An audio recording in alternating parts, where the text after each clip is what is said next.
ব্যবসায় অনেকগুলো লেনদেন সংঘটিত হয়ে থাকে এবং সেই লেনদেনগুলো আমরা প্রমাণ স্বরূপ রাখার জন্য আমরা লেনদেনে বিভিন্ন ধরনের দলিল ব্যবহার করে থাকি।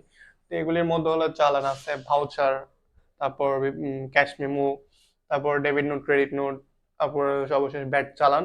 এই সমস্ত আমরা দলিলগুলা রেখে থাকি প্রমাণ স্বরূপ। তো এখানে চালান ইউজ করে থাকি আমরা, মানে চালান তৈরি করে থাকি ধারে ক্রয় বিক্রয় যখন সংঘটিত হয় সেটা প্রমাণস্বরূপ আমরা চালান আহ, তৈরি করে থাকি আর কি। যখন আমাদের ধারে ক্রয় ধারে বিক্রয় এটার ক্ষেত্রে আমরা চালান তৈরি করে থাকি। তারপর ভাউচার, একটা হচ্ছে ডেবিট ভাউচার, একটা হচ্ছে ক্রেডিট ভাউচার।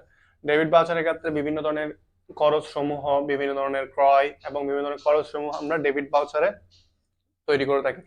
তো এখানে খরচ সমূহ তৈরি করি কারণ খরচগুলো আমরা সাধারণত ডেবিটে লিখি, ওই জন্য এটা ডেবিট ভাউচার।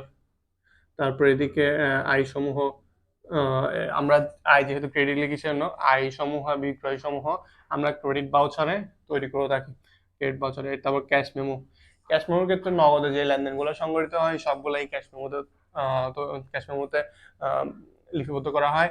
তারপর ডেবিট নোট এবং ক্রেডিট নোটের ক্ষেত্রে যখন আমরা কোনো একটা পণ্য ফেরত দিয়ে থাকি তখন সেটাকে আমরা ডেবিট নোট তৈরি করে ক্রেতাকে পাঠাই।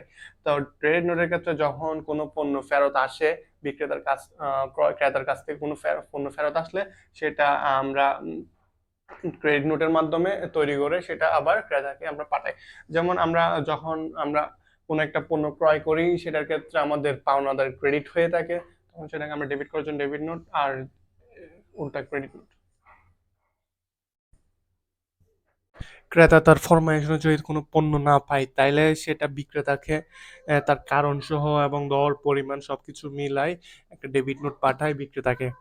এবং বিক্রেতা যদি সেই পণ্য ফেরত পায় তখন তার ক্রেতার কাছে একটা ডেবিট নোট ক্রেডিট নোট পাঠায় যে আমি পণ্যটা ফেরত পেয়েছি, এবং তার দেনাদার হিসাব যেটা ডেবিট ছিল সেটা ক্রেডিট করে ফেলে, ওই জন্য একটা ক্রেডিট নোট তৈরি করা হয় আর কি।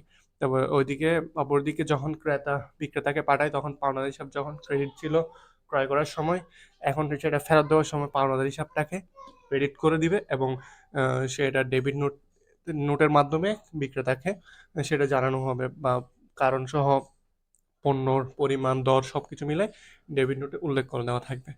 ব্যাট চালান হচ্ছে কি, আমি যখন পণ্য বিক্রয় করি বা ক্রয় বিক্রয়ের সময় যেটা ব্যাট উদ্ধৃত থাকে সেটা ডেবিট ব্যাট চালান হিসাব অথবা ক্রেডিট ব্যাট ক্রেডিট অ্যামাউন্টটা বের করা হয় আর কি।